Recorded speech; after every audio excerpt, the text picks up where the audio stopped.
Doctor Rajeev Mishra MD medicine. वैसे तो राजकोट में 2005 से हूँ, लेकिन 22 फरवरी 2007 से पहले योग सिखाना शुरू किया लोगों को स्वस्थ बनाने के हिसाब से। क्योंकि जो एलोपैथिक साइंस में जो मेडिकल साइंस है, वो जो अंदर से नॉर्मलाइजेशन इमोशंस और मन के स्तर पर नहीं लाती है, उसके लिए योग, नेचुरोपैथी, आयुर्वेद, योग, प्राणायाम, जीवन की समझ, वो इम्पोर्टेंट। तो उस हिसाब से अपने आप प्रेरणा कहाँ से मिली वो नहीं पता, लेकिन शायद ईश्वर ने प्रेरणा दी होगी और 22 फरवरी 2007 से योग सिखाना शुरू किया। और फिर उसके बाद योग से जो जैसा एक्सपेक्टेड था कि हर चीज़ में फ़र्क आएगा, क्योंकि हम रिलैक्स होते हैं, ऑक्सीजन लेने की कैपेसिटी बढ़ती है, तो धीरे धीरे लोगों में सुधार आया। और फिर कर्मयोग कैसे चालू हुआ वो भी मालूम नहीं, क्योंकि जो ईश्वर का विधान है, ईश्वर का संविधान है, उसके प्रति ईश्वर ने कैसे प्रेरणा दी।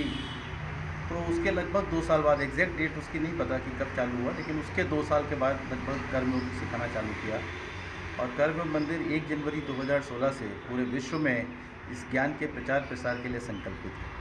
तो योग के साथ साथ कर्मयोग का भी जो लेसन है या पाठ है या उसकी जो शिक्षा है, जो विधि का विधान है, ईश्वर का संविधान है, जगत नियंता के कर्म का नियम है या लॉ ऑफ कर्मा है, उसी को सिखाने की कोशिश कर रहे हैं। क्योंकि ये व्यक्ति सीख गया तो जीवन में निराशा हताशा है नहीं, और जब निराशा हताशा नहीं है तो अपने आप सुसाइड या आत्महत्या की दर 100% जीरो हो जाएगी।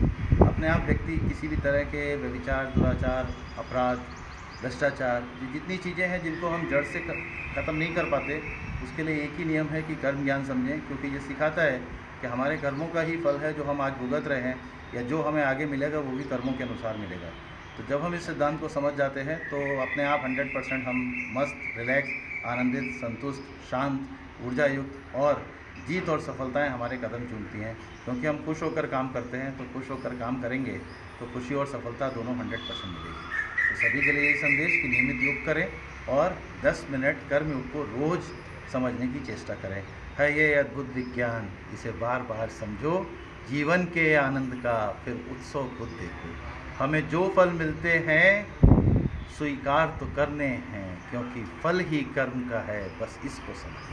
तो इसी के साथ विश्व योग दिवस की सभी को शुभकामनाएं। धन्यवाद। बालचंद्र, मैं पिछले 15 वर्षों से कर्मयोग मंदिर से जुड़ी हुई हूँ। जैसे आपने क्वेश्चन किया कि योग से, कर्मयोग से किससे ज़्यादा फ़ायदा होता है, तो मैं ऐसे कह सकती हूँ कि दोनों को करने से ज़्यादा फ़ायदा होता है। आप कोई भी एक चीज़ करेंगे तो ऐसा नहीं है फ़ायदा नहीं होगा, पर आपको जो बेनिफिट चाहिए मेंटल हेल्थ दोनों के लिए, तो उसके लिए आपको ये जब दोनों साथ में काम करेंगे आपके ऊपर, तो बहुत ही उसका चमत्कारिक फ़ायदा होगा, जो मुझे हुआ है। और आज मैं इस तरह से खड़े होकर बोल पा रही हूँ, सेवा कर पा रही हूँ। जब मैं स्वस्थ हूँ तब मैं समाज को कुछ दे पा रही हूँ। तो इसके लिए मैं ऐसा बोल रही हूँ कि योग एक दिन का ना होके आप डेली में इसको डेली अपने रूटीन लाइफ में ले लीजिए। मेरा आप सबको यही सजेशन है। ऐसे करके ऐसा नहीं कर सकते कि फ़ायदा नहीं होता, पर आपके अंदर एक जागृति हो सकती है कि आपने एक दिन गए और आपको बहुत अच्छा लगा, मज़ा आया। 0.00 अगर 1% भी आपके अंदर कुछ उतरा है, तो 100% है कि उसमें से जितने भी परसेंट हमारे योग में जुड़े तो उनको तो फ़ायदा होगा। ऐसे ऐसे धीरे धीरे करके आप इसकी संख्या बढ़ा सकते हैं, ज़्यादा कर सकते हैं। वेस्ट तो नहीं है, एक दिन का तो नहीं है, पर एक दिन से आप लोगों के अंदर जागरूकता विकसित कर सकते हैं। आप विश्व योग दिवस के उपलक्ष्य में लोगों को क्या संदेश देना चाहेंगे, ताकि ज़्यादा से ज़्यादा लोग रोज़ योग करें? बस मैं यही संदेश देना चाहती हूँ कि इससे आपको 100% फ़ायदा होगा। इसका कोई साइड इफ़ेक्ट नहीं है। आप करके देखिए, और 1-2 दिन में या 1 महीने में, 1 साल में नहीं छोड़ना।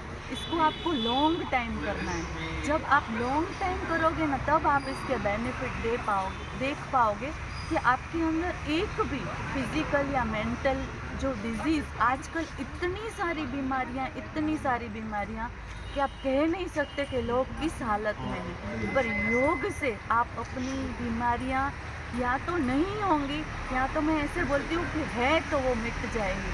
तो मेरा यही संदेश है कि सब लोग योग करें, एक भी ऐसा लोग नहीं होना चाहिए जो योग ना करे।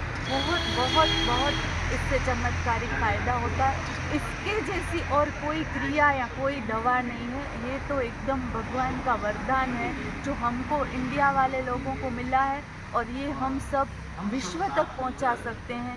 इसके लिए मैं अपने पीएम सर श्री नरेंद्र मोदी जी का बहुत बहुत शुभकामनाएं करती हूँ। Thank you.